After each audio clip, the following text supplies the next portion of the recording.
جنہوں نے میرے چینل کو ابھی تک سبسکرائب نہیں کیا، برائے مہربانی میرے چینل کو سبسکرائب کر لیں۔ اس چینل پر اسلامی ویڈیوز ہوتی ہیں۔ حضرت موسیٰ علیہ السلام کا واقعہ۔ مصر کے بادشاہ فرعون نے خواب دیکھا اور نجومیوں نے تعبیر بتائی کہ ایک اسرائیلی لڑکے کے ہاتھوں تیری سلطنت ختم ہو جائے گی۔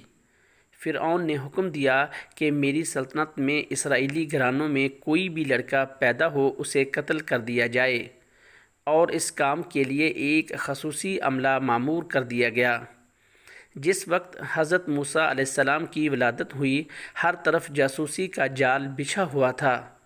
حضرت موسیٰ علیہ السلام کے والد عمران، والدہ اور دیگر اہل خاندان سخت پریشان تھے۔ 3 مہینے تک انہوں نے حضرت موسیٰ علیہ السلام کو چھپا کر رکھا، لیکن زیادہ عرصہ تک بچے کو شاہی جاسوسوں کی عقابی نظروں سے چھپا کر رکھنا ممکن نہیں تھا۔ حضرت موسیٰ علیہ السلام کی والدہ کے دل میں خیال آیا کہ تابوت کی طرح ایک صندوق بناؤ، اس پر لال روغن کی پالش کرو اور بچے کو اس صندوق میں رکھ کر دریائے نیل کے بہاؤ پر چھوڑ دو۔ حضرت موسیٰ علیہ السلام کی بہن کی ڈیوٹی لگی کہ دریا کے کنارے کنارے چل کر صندوق کو دیکھتی رہیں۔ صندوق بہتا ہوا محل کے تالاب میں پہنچ گیا۔ وہاں ملکہ اور خادمائیں لطف اندوز ہو رہی تھیں کہ صندوق پر ملکہ کی نظر پڑی۔ اس نے کنیزوں کو حکم دیا کہ صندوق کو تالاب میں سے نکال لاؤ۔ صندوق کھولا گیا تو اس میں سے ایک حسین اور تندرست بچہ آرام سے لیٹا ہوا انگوٹھا چوس رہا تھا۔ ملکہ بہت خوش ہوئیں، اس کی آنکھوں میں ممتا اتر آئی۔ شفقت و محبت سے بچے کو گود میں لے لیا۔ ملکہ نے سوچا کہ اس بچے کو بیٹا بنا کر پالنا چاہیے۔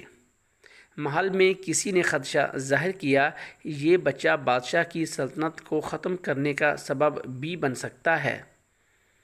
فرعون کے دل میں بھی یہ خیال آیا، ایسا نہ ہو کہ یہی بچہ اسرائیل کا وہ لڑکا ہو جس کے بارے میں نجومیوں نے پیشن گوئی کی تھی۔ لیکن فرعون کی منظور نظر بیوی نے کہا، یہ بھی تو ہو سکتا ہے یہ بچہ ہماری آنکھوں کی ٹھنڈک بنے، یا ہم اس کو اپنا بیٹا بنا دیں۔ ملکہ نے اس بچے کا نام موسیٰ کے معنی ہیں وہ شخص جو پانی سے نکالا گیا ہو، رکھا۔ آیا کا انتظام ملکہ نے بچے کو دودھ پلانے کا کام شاہی دائیوں کے سپرد کر دیا، لیکن بچے نے کسی کا دودھ نہیں پیا۔ حضرت موسیٰ علیہ السلام کی بہن نے محل میں جا کر ملکہ سے کہا کہ میں ایک بہت اچھی آیا کا انتظام کر سکتی ہوں، نہایت صحت مند اور خوبصورت عورت ہے، بچے کی اچھی طرح نگہداشت کرے گی اور نہایت اعلیٰ پرورش کرے گی۔ ملکہ نے کہا، اسے حاضر کرو۔ حضرت موسیٰ علیہ السلام کی بہن اپنی والدہ کو ساتھ لے گئیں اور ملکہ کے سامنے پیش کر دیا۔ حضرت موسیٰ علیہ السلام نے اس خاتون کا دودھ پی لیا اور حضرت موسیٰ علیہ السلام کی والدہ کو دایا مقرر کر دیا گیا۔ اور تجھے معلوم ہے ہم تجھ پر پہلے بھی ایک مرتبہ احسان کر چکے ہیں، ہم تجھے بتاتے ہیں اس وقت کیا ہوا تھا۔ جب ہم نے تیری ماں کے دل میں یہ بات ڈالی تھی، ہم نے اسے سمجھا دیا تھا کہ بچے کو ایک صندوق میں ڈال دے اور صندوق کو دریا میں چھوڑ دے۔ دریا اسے کنارے پر دھکیل دے گا، پھر اسے اٹھا لے گا۔ جو میرا دشمن ہے نیز اس بچے کا بھی دشمن ہے، اور ہم نے اپنے فضل خاص سے تجھ پر محبت کا سایہ ڈال دیا تھا، اور یہ اس لیے تھا کہ ہم چاہتے تھے کہ تو ہماری نگرانی میں پرورش پائے۔ تیری بہن جب وہاں سے گزری تو اس نے کہا میں تمہیں ایسی عورت بتلا دوں جو اسے پالے پوسے، اور اس طرح ہم نے تجھے پھر تیری ماں کی گود میں لوٹا دیا تاکہ اس کی آنکھیں ٹھنڈی رہیں اور غمگین نہ ہوں۔ سورۃ طٰہٰ۔ حضرت موسیٰ علیہ السلام جب جوان ہوئے تو نہایت قوی البحثہ اور بہادر انسان تھے۔ انہیں یہ بھی معلوم ہو گیا تھا کہ وہ اسرائیلی ہیں اور مصری خاندان سے ان کا کوئی رشتہ نہیں۔ حضرت موسیٰ علیہ السلام نے جب دیکھا کہ اسرائیلی نہایت ذلت اور رسوائی اور غلامی کی زندگی بسر کر رہے ہیں اور فرعون کے اعمال ان پر سخت مظالم ڈھاتے ہیں، تو ان کی تمام ہمدردیاں بنی اسرائیل کے ساتھ ہو گئیں۔ حضرت موسیٰ علیہ السلام کہیں جا رہے تھے کہ دیکھا ایک مصری ایک اسرائیلی کو بگاڑ کے لیے گھسیٹ رہا ہے۔ حضرت موسیٰ علیہ السلام کو دیکھ کر اسرائیلی نے مدد کے لیے پکارا۔ حضرت موسیٰ علیہ السلام نے مصری کو روکا اور کہا کہ نہایت بزدلانہ اور ظالمانہ حرکت ہے، مگر مصری نے ان کی بات نہیں سنی۔ حضرت موسیٰ علیہ السلام نے مصری کے سر پر ایک تماچا رسید کر دیا۔ مصری اس چپت کی چوٹ کو برداشت نہ کر سکا اور مر گیا۔ حضرت موسیٰ علیہ السلام کا ارادہ اسے قتل کرنے کا نہیں تھا۔ افسوس ندامت کے ساتھ اللہ سے کہا اللہ تعالیٰ جو کچھ بھی ہوا نادانستگی میں ہوا، میں تجھ سے مغفرت کا طلبگار ہوں۔ اللہ تعالیٰ نے ان کی غلطی معاف کر دی۔ دن دہاڑے مصری کے قتل کی خبر جنگل میں آگ کی طرح پھیل گئی اور قاتل کی تلاش شروع ہو گئی۔ دوسرے دن حضرت موسیٰ علیہ السلام نے پھر اسی اسرائیلی اور ایک مصری کو دست و گریبان دیکھا۔ اسرائیلی نے آپ کو دیکھ کر پھر مدد کے لیے فریاد کی۔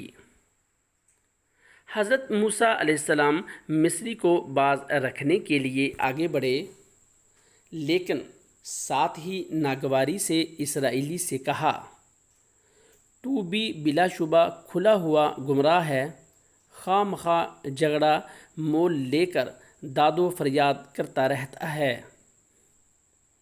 اسرائیلی ڈر گیا اور سمجھا موسیٰ مجھے ماریں گے۔ وہ بولا جس طرح تو نے کل ایک مصری کو ہلاک کر دیا تھا، اس طرح آج مجھے بھی قتل کرنا چاہتا ہے۔ یہ خبر فرعون تک پہنچ گئی کہ مصری کا قاتل حضرت موسیٰ علیہ السلام ہے۔ فرعون نے حضرت موسیٰ علیہ السلام کو گرفتار کرنے کا حکم دے دیا۔ حضرت موسیٰ علیہ السلام خاموش کے ساتھ شہر چھوڑ کر مدین ایک قبیلے کا نام ہے جو حضرت ابراہیم علیہ السلام کے فرزند مدین کے نام پر تھا۔ یہ بیٹا حضرت ابراہیم علیہ السلام کی تیسری بیوی کتورہ رضی اللہ تعالی عنہ سے تھا۔ حضرت شعیب بھی اسی قبیلے سے تھے۔ جس خطہ زمین پر یہ قبیلہ آباد تھا اس کا نام مدین پڑ گیا۔ روانہ ہو گئے۔ مدین پہنچ کر حضرت موسیٰ علیہ السلام نے دیکھا کہ ایک کنویں پر پانی پینے کے لیے جانوروں اور آدمیوں کی بھیڑ لگی ہوئی ہے۔ دو لڑکیاں اپنے جانور لیے دور کھڑی ہیں۔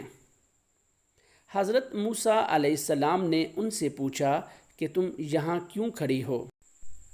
لڑکیوں نے بتلایا کہ ہم کمزور ہیں، یہ طاقتور ہیں، زبردستی ہمیں پیچھے ہٹا دیتے ہیں، ہمارے والد بہت بوڑھے ہیں، وہ ان سے لڑ نہیں سکتے۔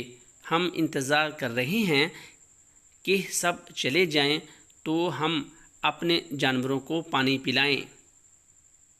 حضرت موسیٰ علیہ السلام سے یہ زیادتی برداشت نہ ہوئی، بھیڑ کو چیرتے ہوئے کنویں پر پہنچ گئے اور کنویں کا بڑا ڈول تنہا کھینچ کر لڑکیوں کے مویشیوں کو پانی پلایا۔ لڑکیوں نے اپنے گھر جا کر اپنے والد حضرت شعیب علیہ السلام کو سارا قصہ سنایا۔